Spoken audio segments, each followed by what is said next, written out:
Não sou fanática por futebol. Esse mosquito não tá atrapalhando muito, Tininha? Tá demais isso. Não, para com isso, não faz isso.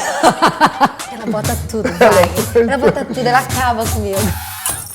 Tininha, você sabe que eu fiquei apavorada esses últimos dias, né? Com essa sugestão desse entrevistado agora. Dei uma estudada nele, ele sempre muito sisudo nas fotos e tal. Eu falei, ai meu Deus, como assim? Já é um assunto que eu não entendo muito. Apesar de ser... Você não entende o assunto mais ou menos, né? Cala sua boca, diretora. Posso lhe demitir, né? Você tá sabendo. Tá cheio de diretor aí querendo trabalhar. Mas olha, antes da entrevista, a gente conversou um pouco. Meu Deus, é um lorde. Eu sou uma mulher de sorte. A gente deu muita sorte, Tininha. Vamos lá? Vamos apresentá-lo? Então vamos. O meu entrevistado de hoje, pré-Copa, gente, a gente ainda não tinha entrevistado um atleta, um ex-futebolista, um atual técnico que está numa situação assim que só um grande guerreiro, só um cara raçudo enfrentaria. E aí, como eu sempre faço questão de falar, que eu só convido para o meu programa pessoas que eu tenho absoluto respeito, admiração por algum motivo, claro que a gente escolheu essa pessoa, esse lorde, esse gentleman, 48 anos, paulista de Ribeirão Preto, atual técnico do Botafogo. Eu estou falando de Wagner Mancini. Wagner, meu amor, ó, muitíssimo obrigado, viu? Obrigado que eu você sei que a sua, pelo convite. Eu sei que a sua correria tá grande, o tempo é curto, né? Mas vai dar tudo certo e aí você ainda reserva um tempinho pra gente ter essa conversa bacana. Wagner, a primeira pergunta. Eu tava falando que eu não entendo muito de futebol, mas eu sou botafoguense. Dos 22 anos de Rio de Janeiro, 10 eu morei em Botafogo. Então eu tenho muitos amigos botafoguenses. E aí, se tiver que me perguntar assim, pra que time você torce? Antes eu já responderia Botafogo. Agora, por qual dos motivos? Eu não sei, virei mais Botafogo ainda. Não sei por quê, mas eu sou bem Botafogo. E a primeira pergunta, qual foi o time que você iniciou a sua carreira de técnico? Olha, eu iniciei no Paulista de Jundiaí, eu era atleta e após algumas saídas, eu já estava em Jundiaí desde 2000. Em 2004, o Paulista me fez um convite para que eu deixasse de ser atleta e assumisse imediatamente o time. Então foi uma loucura, porque naquele momento eu ainda não estava no ponto de me sentir apto e ao mesmo tempo eu via como uma grande oportunidade. E aí eu acabei encarando, pensei nesse lado guerreiro que você citou e falei, eu acho que é para mim. Você estava com quantos anos quando você começou a carreira de técnico? Eu estava com 38 anos quando eu encerrei a carreira e iniciei essa nova etapa no futebol. Um feto. Começou a jogar bola com 16. Uma loucura. Eu saí de casa com 16 anos, saí de Ribeirão Preto, fui morar em Campinas. O Guarani, naquela oportunidade, era o grande celeiro do Brasil de atletas. Então, acabei indo feliz, contente e não voltei mais. Volto eventualmente a Ribeirão só para ver a família, né, meus pais, irmãos. Mas o futebol acabou me tomando e eu vivo nisso há mais de 30 anos. Feliz. A cada dia mais, o que o futebol representa para mim, nem se eu ficasse aqui uma hora falando, não seria o suficiente. Viver daquilo que a gente gosta não tem preço, né? Não tem preço. Nós somos remunerados para isso, mas o que me enche de alegria, de esperança, de dedicação, o amor todo que eu passo para os meus amigos, a minha família, a minha esposa, meus filhos, ele vem do futebol. O futebol é realmente o centro de tudo aquilo que eu me vejo, né? E dessa forma é onde eu sei viver, né? Se me tirassem do futebol, talvez eu seria uma pessoa extremamente diferente. Eu queria que você me falasse dessa tua passagem meteórica pelo Grêmio. Foi Grêmio? Foi Grêmio. É porque eu estudei tanto nome de clube que eu fiquei zonza. Então, a sua passagem meteórica, porém vitoriosa, de 6 jogos, você ganhou todos e ainda assim foi demitido. Por quê? Essa história é uma história que começa... Eu estava em Dubai, após a minha saída do Paulista, eu fui morar em Dubai, dirigindo um time de lá. E eu estava feliz, contente, 7 meses, uma vida maravilhosa, quando veio o convite do Grêmio para que eu interrompesse o contrato lá nos Emirados Árabes e retornasse ao Brasil. E eu aceitei o desafio, até porque era uma camisa muito forte, muito grande, muita tradição. E eu cheguei no Grêmio, montamos toda a estrutura, o planejamento do ano, e com 60 dias eu fui demitido. Só com vitórias e empates, foram 8 jogos, 6 vitórias e 2 empates apenas, e a equipe se acertando, e houve um desentendimento interno entre eu e um diretor, e ele acabou ali levando para o lado pessoal e interrompeu aquilo que poderia ter sido muito bom. Óbvio que dentro do futebol isso, muita gente até hoje me pergunta sobre isso, já se foram 6 anos, mas isso ainda está forte na cabeça de muitas pessoas. No futebol, assim como em muitos outros setores, eu acho que tem que haver discussões, ponderações, né, brigas, bem, claro, muitas vezes, que exatamente disso é que acabam saindo as ideias, as soluções. Que se entende, discutindo. E neste momento a gente acabou tendo interrompido a sequência de trabalho, mas enfim, né, espero um dia voltar ao Grêmio com outras pessoas. E aí, como eu você... fui atleta do Grêmio também, tenho muito carinho pelo time, mas enfim, acabou acontecendo tudo isso. Náutico, Ceará, Grêmio, Vitória, Santos, Cruzeiro, Vasco da Gama, Guarani. Você passou por todos esses... Atlético Paranaense. Você passou por todos esses times, na maioria foi muito bem sucedido. Mas por que você não para em nenhum deles? Assim, então, essa é uma questão... Inquieto. Exatamente. O meu início no futebol sendo técnico foi no Paulista de Jundiaí, onde eu fiquei de 2004 a 2007. Com exceção do Vitória, que foi 1 ano e pouco, nas outras equipes eu não cheguei a 1 ano. Eu não consigo ir contra aquilo que eu penso. Ele é dos meus, gente. Não tem... Sabe por quê? Você não leva nada disso, Wagner. Você leva...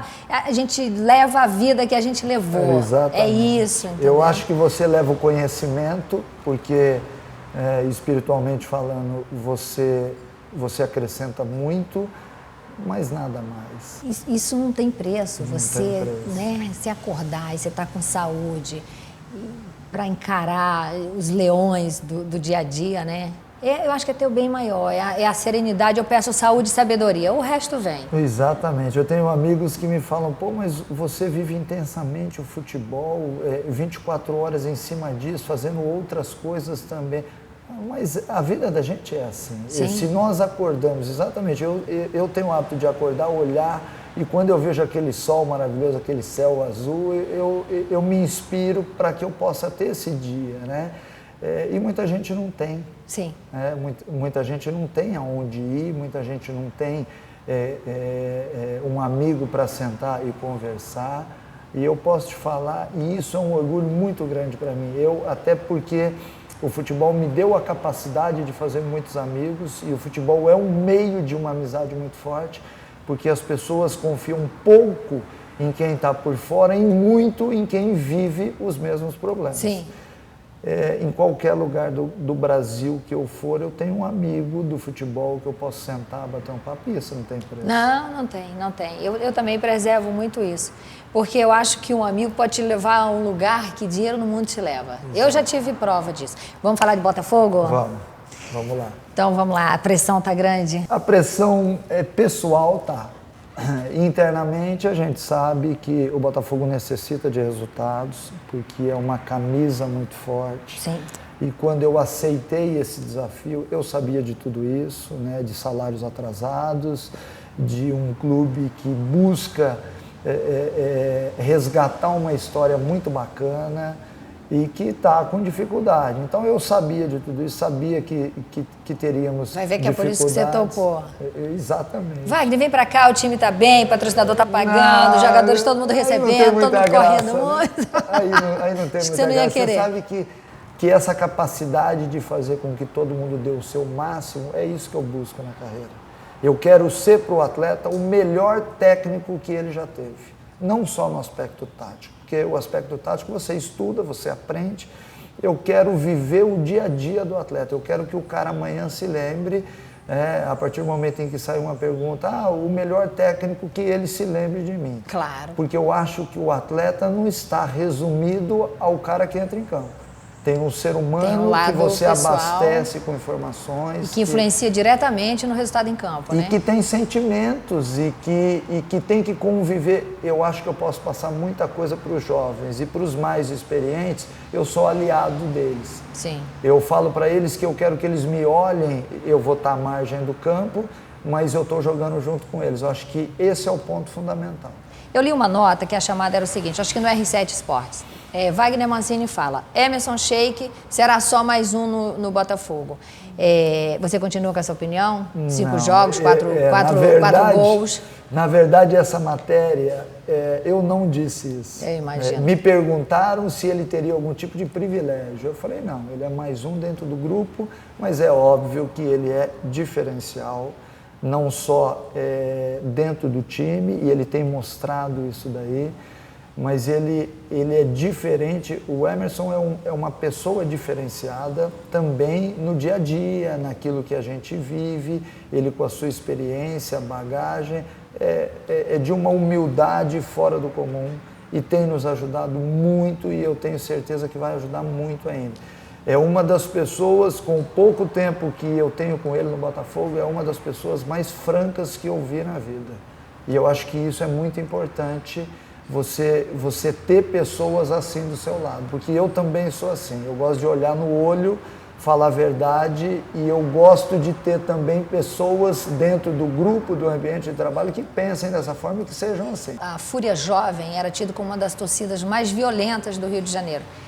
Você já chegou há muito pouco tempo no Botafogo, mas será que permanece isso? Você sabe algo a respeito disso? Pelo que eu soube, antigamente era bem pior. Agora a torcida do Botafogo tem uma postura um pouco diferente, é uma torcida que cobra muito, que exige resultado, porque tem uma história no clube de um time, de um dos maiores vencedores, juntamente com o Santos, na época de Pelé, de Garrincha, enfim. Então, o torcedor do Botafogo, ele é, entre aspas, mal acostumado porque viu grandes times. E a gente quer realmente fazer com que ele volte a se sentir assim, né? Um torcedor otimista, que saia na rua, que possa vestir a camisa do Botafogo. Com orgulho, né? E tenha orgulho disso, né? Mas é óbvio que você tem que entender que o momento do Botafogo é um momento diferente. O clube vive, em termos administrativos, financeiros, uma deficiência, e que muitas vezes a gente tem que corrigir isso dentro de campo. O que eu percebo é que assim, o torcedor ele é muito ingrato. Você está dirigindo um clube, você é técnico do clube X, ele ganha 10 jogos seguidos, e aí perde 2 seguidos, no terceiro jogo já se instaura aquele clima de hostilidade, e os jogadores, o técnico que era mito, que era Deus, se transforma nos vilões. Por que o torcedor é assim? Ele é tão intenso? Nós que estamos dentro do futebol, nós temos uma visão de que o real torcedor deveria ser o cara que mais ajudasse no momento de dificuldade. Mas a nossa cultura, ela fez com que o torcedor se transformasse no maior adversário quando você mais precisa dele. É óbvio que eu não estou aqui generalizando, tem muita gente consciente, mas também tem muita gente que se deixa levar por aquilo que lê nos jornais. O jornal, ele está ali para ser vendido. A mídia, de uma maneira geral, explora muito mais o negativo do que o positivo, a gente sabe disso. Pois a mídia já criou essa coisa de que vender o negativo, de que plantar o negativo vende mais. Gente, experimenta plantar o positivo. Exatamente. Eu acho que, na verdade, as pessoas que cuidam do futebol, que estão na mídia, elas estão mal preparadas, porque você formando um futebol melhor, você consequentemente também alastra isso não só para a mídia em geral, mas para o aspecto social do país. Claro. E tem muita gente que joga contra isso daí. Então formou-se uma cultura de que o técnico, ele é o responsável por tudo, que os atletas têm que acertar dentro de campo aquilo que muitas vezes não está certo fora de campo, né? Então tem muita coisa a ser melhorada no Brasil. O Brasil, se nós olharmos para o mundo, é um país jovem, é um país ainda que tem que passar por muitas transformações, a gente sabe disso, mas o futebol brasileiro poderia estar num momento diferente se as pessoas que fazem parte do futebol tivessem um pouquinho mais de responsabilidade. Porque eu já saí em carro de polícia de estádio, eu já tive que sair por trás em aeroportos, eu e todo mundo que está aí. Ninguém está salvo disso. É triste. E é triste porque você se sente como um cidadão que não tem direitos. Né? Eu já fui ofendido dentro de aeroportos.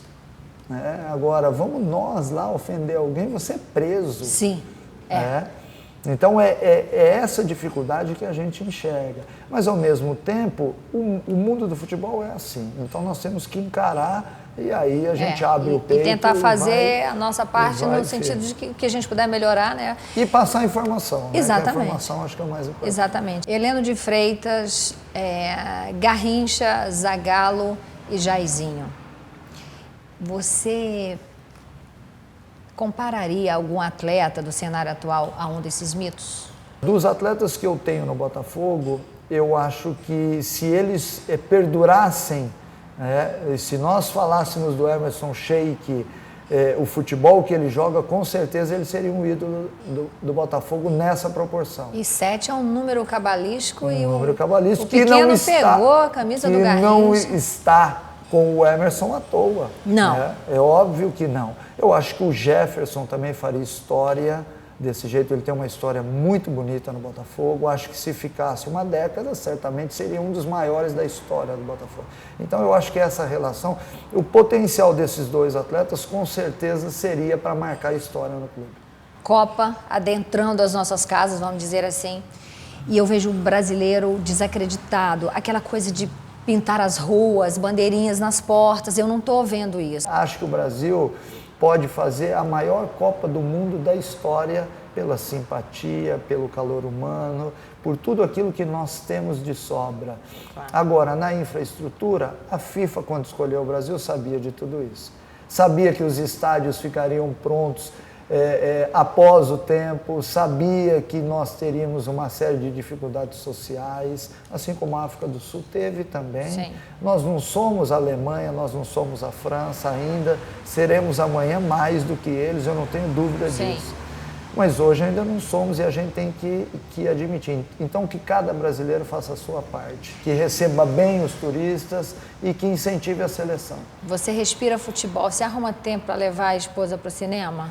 Eu sou cobrado por isso, assim como acho que a maioria dos maridos ou todos os maridos. E eu arrumo tempo dentro da minha agenda, a partir do momento em que eu tenho uma folga.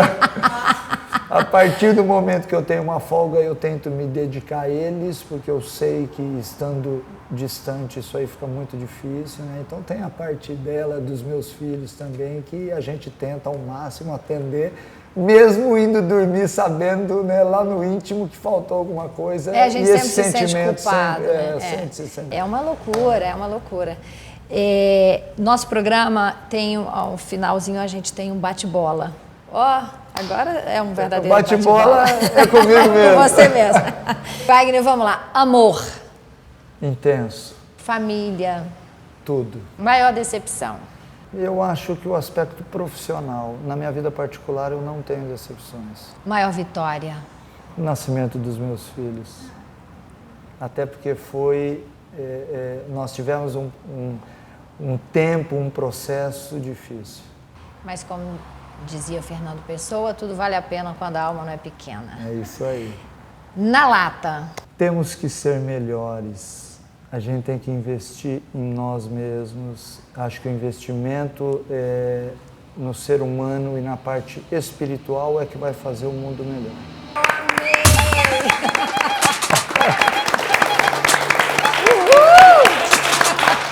Maravilhoso!